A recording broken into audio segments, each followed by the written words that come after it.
Well, I think the immediate move that we've seen in the past few days has been oil markets getting caught up in a broader risk-off move that we're seeing in equity markets and generally risk assets.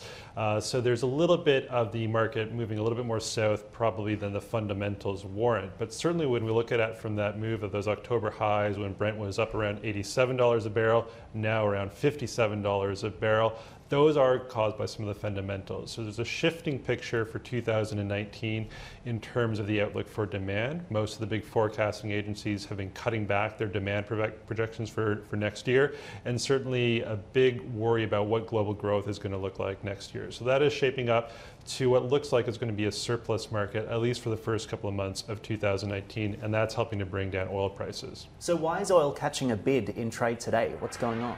I think we're seeing just a very temporary bit of recovery, perhaps carrying over some of the positivity that we saw in equity markets last night. Certainly the US markets closing a little bit higher in anticipation of the Fed later tonight, which I think the market is hoping that the Fed gives us an interest rate hike, but one that is not necessarily too hawkish and forecasting too many next year, but still sending a reassuring message about the US economy.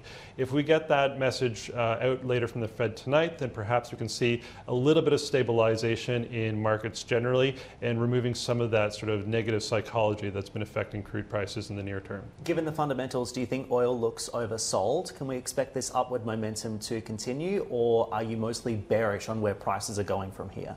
Well, we think it's oversold from where we're at right now.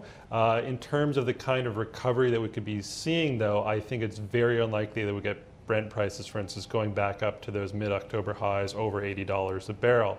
So looking ahead to 2019, a range somewhere in the $60 to $70 kind of range for Brent probably looks more realistic. And WTI, I think that WTI Brent spread looks like it's going to be pretty sticky. And as prices have come off, we've seen that pretty much stay entrenched at around $9 to $10 a barrel. So WTI prices holding in around the $50 range. Hey everybody, it's Hadley Gamble from our new CNBC Middle East Bureau in Abu Dhabi. Thanks for stopping by. Now to watch more, you can try one of the videos that just popped up on your screen. And don't forget to subscribe.